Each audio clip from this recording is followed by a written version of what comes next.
കാരണം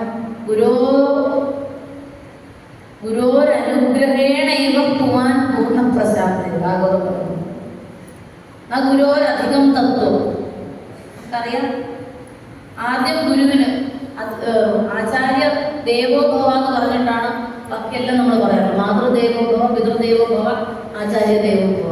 അങ്ങനെയാണ് ഗുരുസ്ഥാനീയരായിട്ടുള്ള എത്രയോ ഗുരുനാഥന്മാർ നമ്മൾ ആദ്യ ഗുരുനാഥനായിട്ട് സങ്കല്പിച്ചുകൊണ്ടിരിക്കുന്ന ശിവഭഗവാൻ തുടങ്ങിയിട്ടുള്ള ഇന്ന് മുതലേ വന്ന് നിൽക്കുന്ന നമ്മുടെ ഒക്കെ എല്ലാവരുടെയും ഗുരുനാഥന്മാരെയൊക്കെ സാഷ്ടാംഗം നിർമ്മിക്കുന്നു. ആ ഗുരുനാഥന്റെ കടാക്ഷവും വാത്സല്യവും കരുണാകടാക്ഷവും ഉള്ളത് കൊണ്ടൊക്കെയാണ് നമുക്ക് ഈ നിലയിലൊക്കെ എത്തിച്ചേരാനും സമൂഹത്തിന് വേണ്ടി എന്തെങ്കിലുമൊക്കെ ചെയ്യാൻ സാധിക്കുന്നു എന്നുള്ള കാര്യം ആരും തന്നെ മറക്കരുത്. ആ പാതാരങ്ങളിലൊക്കെ നമുക്ക് എല്ലാവർക്കും സാഷ്ടാംഗം വീണു പ്രണമിച്ചുകൊണ്ട് നമ്മൾ ജഗദംബികയായിട്ടുള്ള സാക്ഷാൽ പരമേശ്വരിയുടെ പാതാരങ്ങളിൽ വീണു നമസ്കരിച്ചുകൊണ്ട് ഈ നവരാത്രി കാലത്ത് ധന്യമാക്കി തീർക്കാം.